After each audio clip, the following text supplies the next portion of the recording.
Blog Talk Radio. Hello, everyone. This is Lori Smith on Blog Talk Radio. Good morning. It is 7 o'clock here in the morning, Calgary, Alberta, May 1st, and I'm so happy to be here. This is Child Abuse Prevention and Human Rights Abuse Prevention. It's up to us, and I just woke up, having some coffee, just trying to wake up here. We're on for half an hour. It's a 30-minute live streaming internet radio broadcast from blogtalkradio.com. Chat room is open if you want to sit in there, and if people are up at this time, it's a bit early, but we're going to continue talking about domestic violence and abuse, signs of abuse and abusive relationships, from an article that I found on Help Guide. I like Help Guide's website. They have lots of great information on there regarding everything. Just about everything is covered there. It's http://helpguide.org. And I have pulled up so much information on there regarding child abuse, all the different kinds of child abuse, domestic violence and abuse, drug addiction, suicide information, grief, coping. There's parenting information on there for parents, who need a hand with certain issues in their relationship with their children. There's just some great information on there, and I really highly recommend that website. I've just been kind of scouring over it for the last maybe 6 months, and it's just great information, and I think it's very inclusive, and it's simple to understand, and it's not in clinical terms. It's just for everyday people like you and me who need more information regarding this type of thing, and where to get help, and phone numbers, and it's just a great website. I really like it. So we're going to continue on with this topic here, and this article is so good because it really shows us, just how horrible domestic violence and abuse is, and it also shows us the signs of abuse and abusive relationships, so that for people who are in a relationship that's abusive, sometimes they don't know whether it's abuse or not, and they question the whole thing. They're like, is this abuse? Am I being abused, by my partner? Are the things that my partner doing actually, because they're hurting me, but is it actually abuse? Because a lot of people get confused in this situation, because domestic violence is just, it's a real problem. And of course, this is supposed to be your partner that loves you and cares for you, whether it's a man or a woman, doesn't matter, same-sex couples.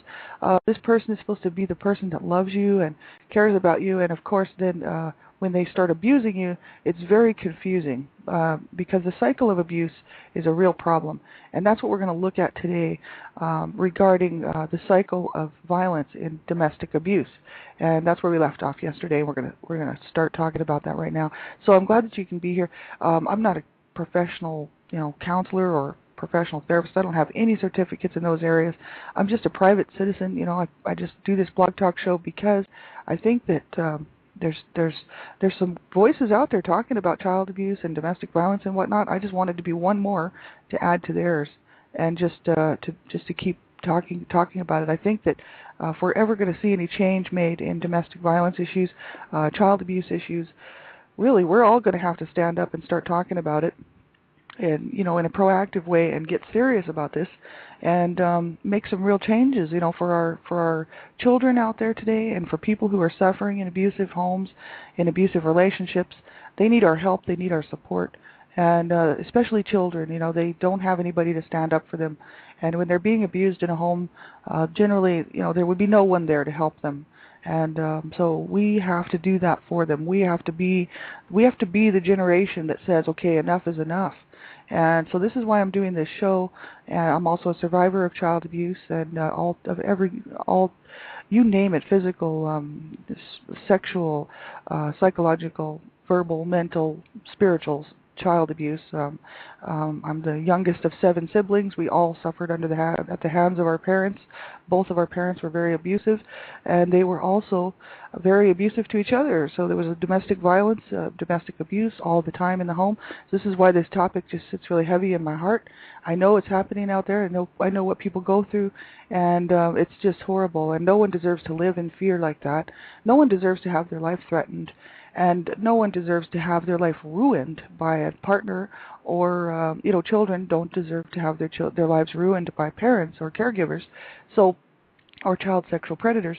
So that's why I'm doing this show, just to be one more person out there, to bring information out to people, talk about it, get it out into the mainstream. I talk about this with everyone I meet, and a lot of people don't want to hear about it. They just clam up because they don't. It's such a sensitive topic, and people don't like discussing what is hurtful to them and what's horrible to them.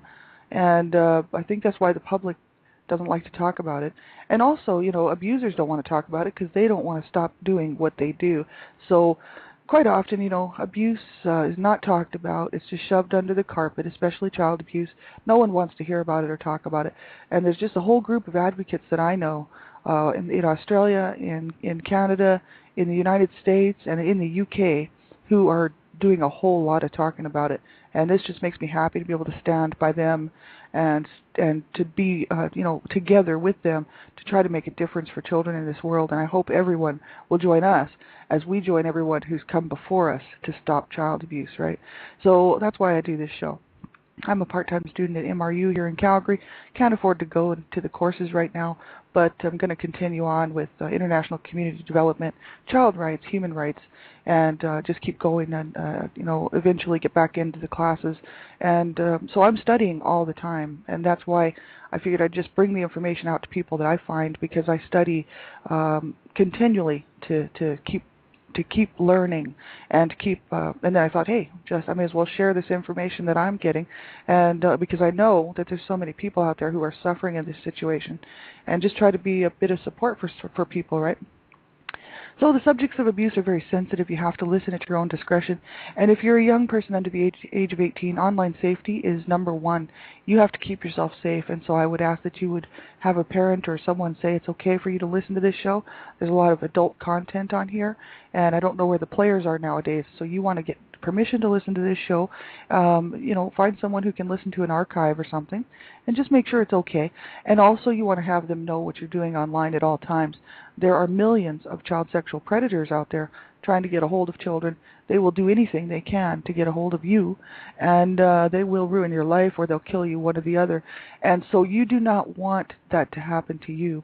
And, children, especially young children, do not ever give anyone your real name, your phone number, your address online in a chat room. Never tell anyone where you go to school. Never give anyone any personal information about yourself. And even if they say they're 10 years old or 12 years old or 14 years old, because there's millions of child sexual predators, adults, out there who pose as children and will try to get you to befriend them and be friends with them, right? And then they'll ask you to meet them somewhere after school. And of course, these kids show up to meet these people, and they think it's a 10-year-old who has a skateboard.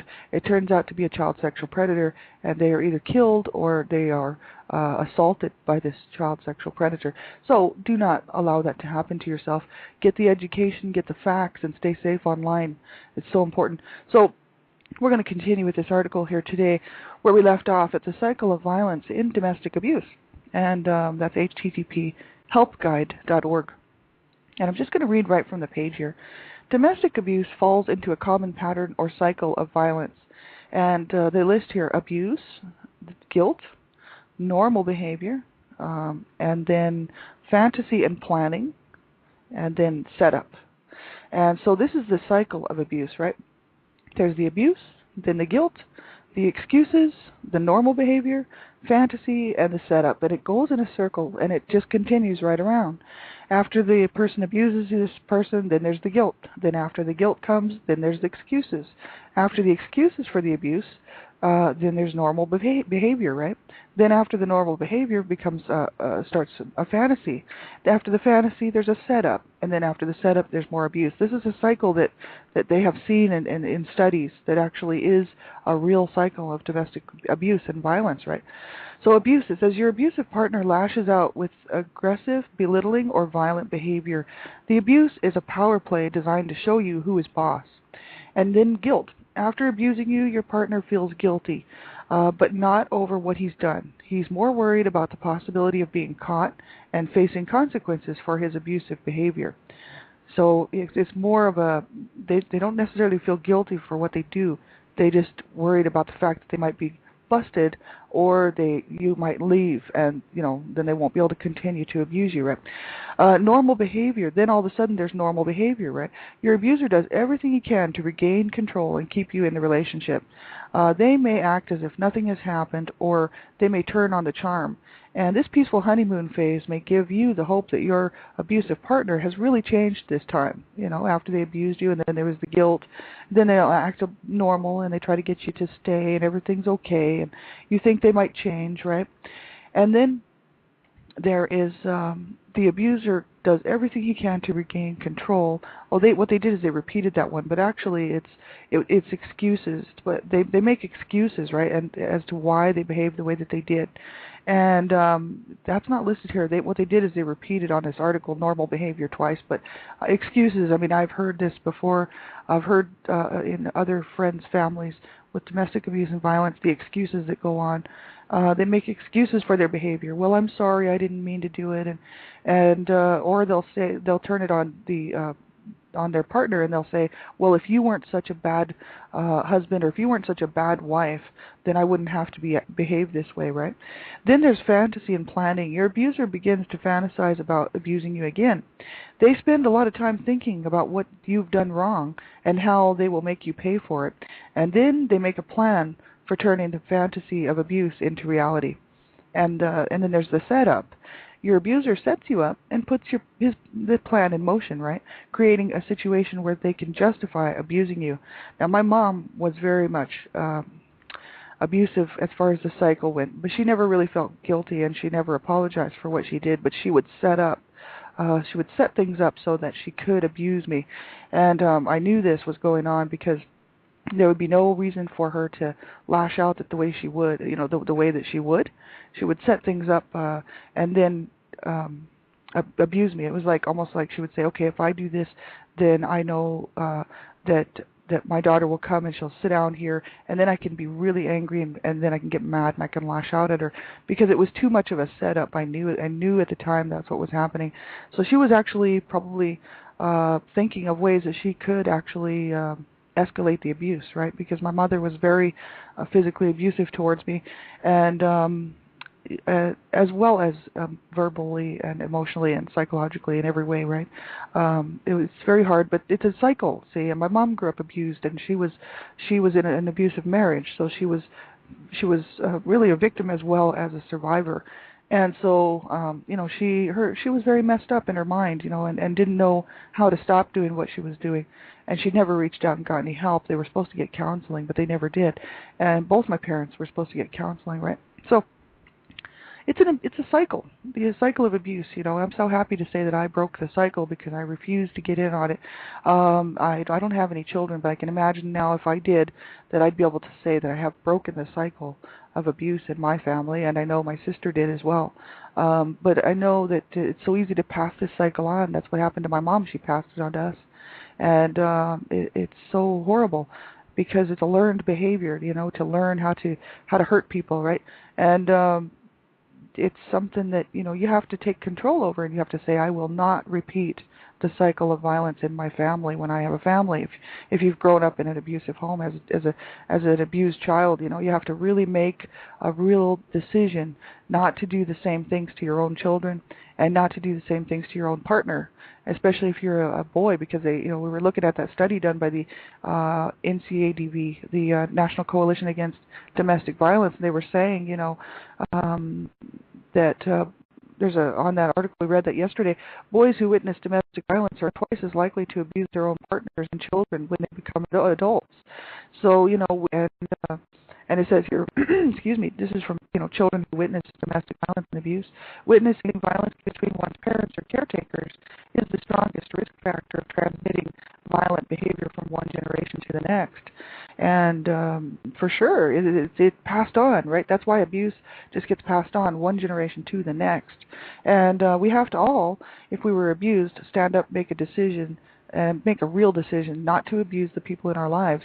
And if we feel like lashing out, that means we need help. And if there's help out there for people, we don't have to go on and abuse our own children just because we were abused. My mom didn't. My mom didn't know. She was born in the 20s, and my mom and dad were both born in the 1920s, both in very abusive kind of warped and disturbed homes, and they had no parental skills whatsoever. They actually had no compassion in their heart because they were so treated so badly. And my dad was, he still is, a borderline schizophrenic. So he has issues with, empathy and things. He cannot feel anything towards people. It's almost like he's not human sometimes, because he doesn't have the ability to put himself in someone else's shoes. So he can cause people pain and then think that it's okay. There's nothing wrong with it. And so he has no idea what he did to his wife and to us, to my mother. He has no concept of the pain that he caused her, and he has no concept of the pain that he caused his family. He thinks it was okay for him to do what he did. And 2 of my brothers lie in a grave right now because of the abuse. My family will not admit it. But the thing is I know the truth. I was there and I saw it, and I'm speaking out about it. And I didn't like it then, and I don't like it now.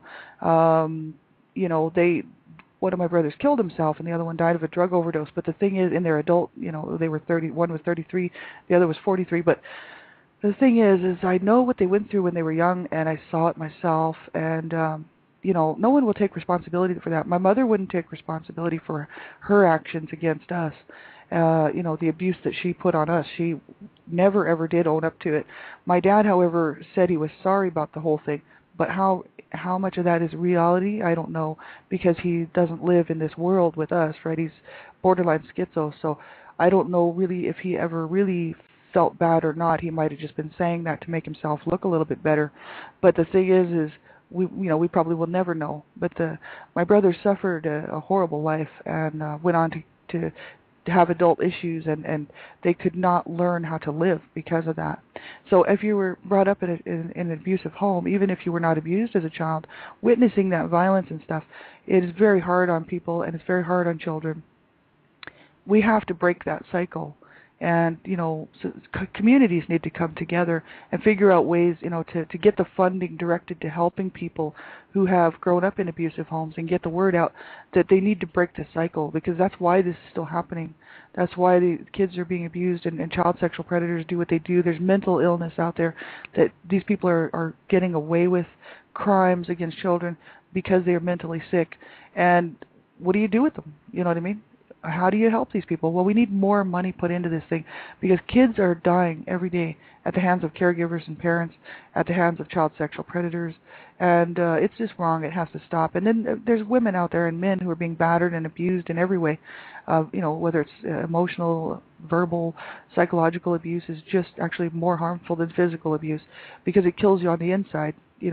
Kills your heart and your spirit. And I experienced that whole thing, so I know what it's like to be dead. I died at the age of 10 years old, and my spirit was dead. And so it took me a lot of years. It took me another 30 years to get to find my life again, to find life again, right? And my brothers never found it. They just killed themselves. And so it's very sad, and it does happen. And we have to get the funding directed to helping people to break the cycle of abuse.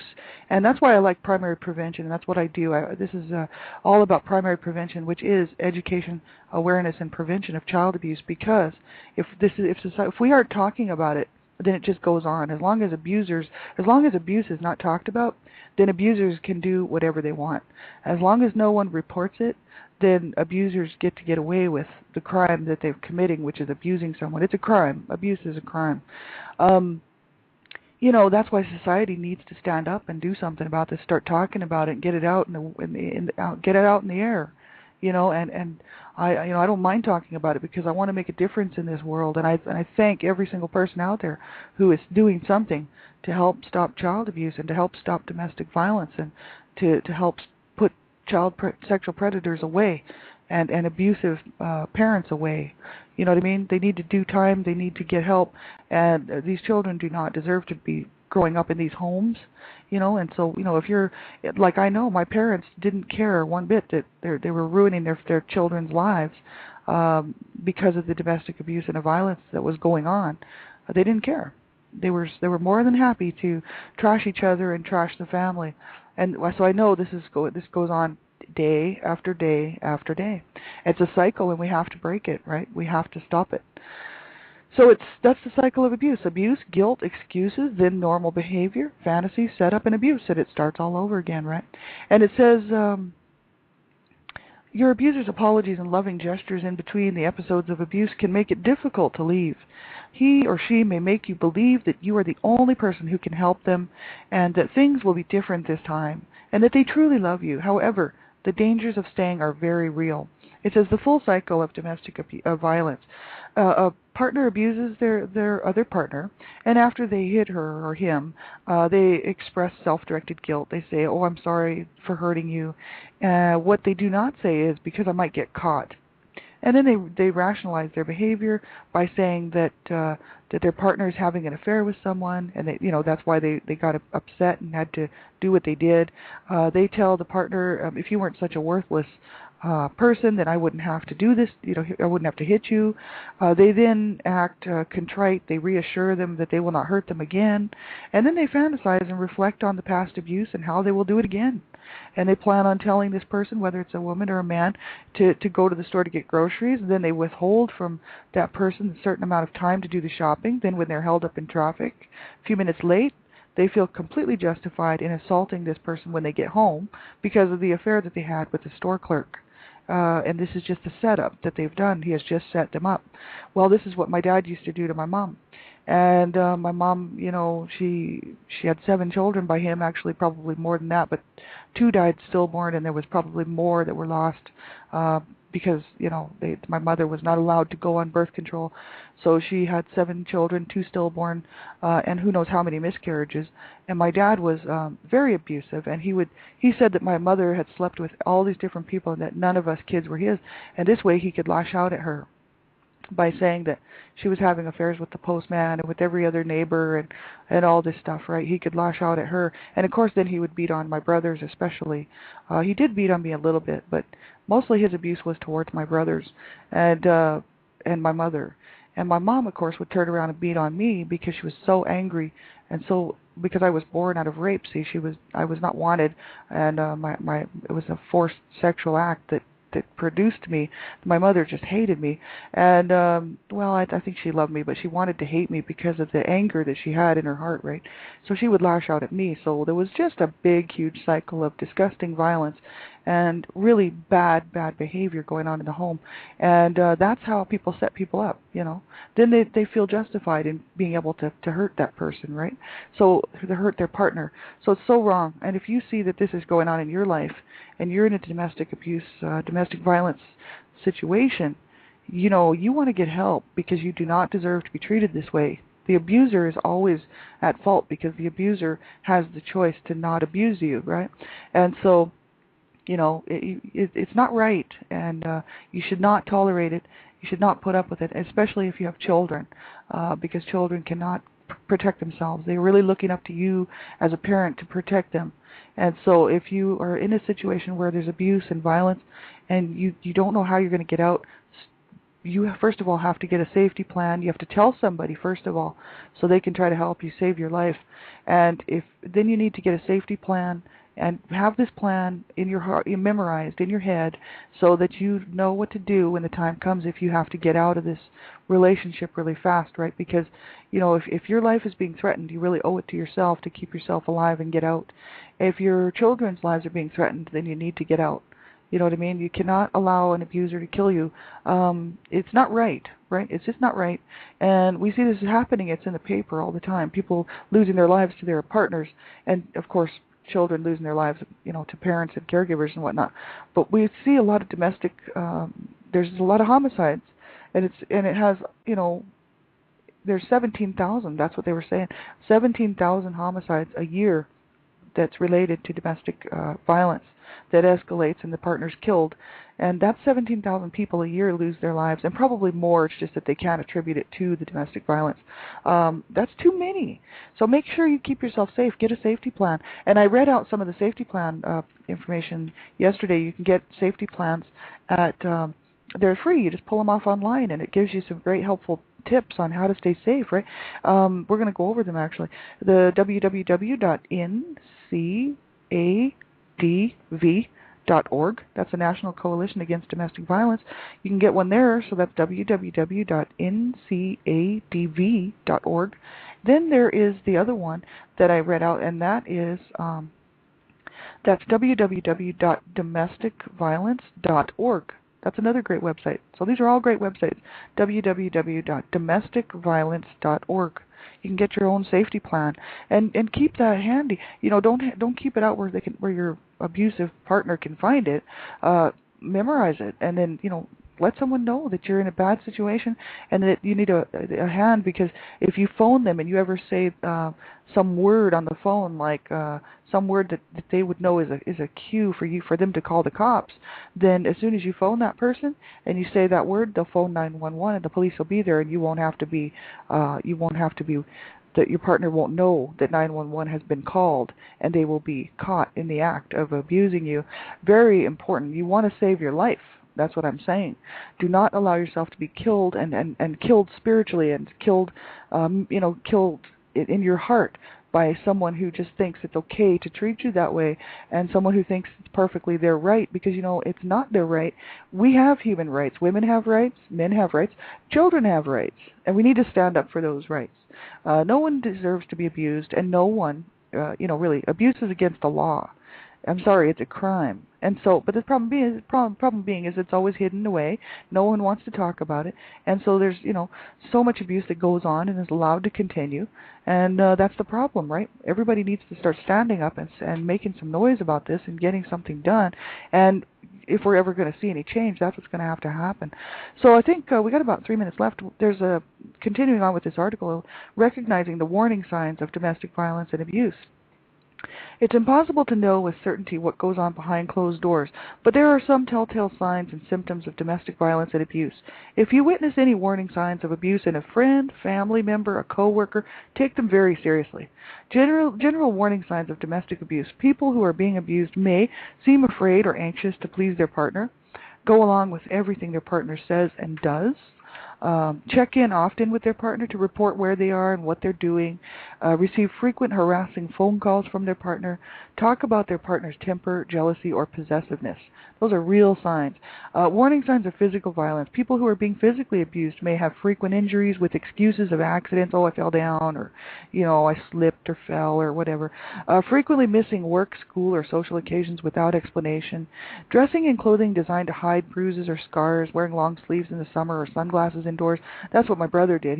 My mom put him in a turtleneck to go to school one day because he was beaten by my father, and it was summertime in the desert in New Mexico, like 110 degrees Fahrenheit, and my brother shows up in a winter turtleneck because there's nothing else to cover the bruises, and that's why my dad got busted. My parents got busted, and I really wish we would have been removed from the home, but we weren't, so there you go. But the thing is though, that's a real sign, when people just wear long sleeves all the time to hide bruises, or sunglasses to hide a black eye, that type of thing. You have to be on the lookout, because domestic violence affects 1 in 4 women will be abused by their partner in a domestic violence situation. 1 in 4 women.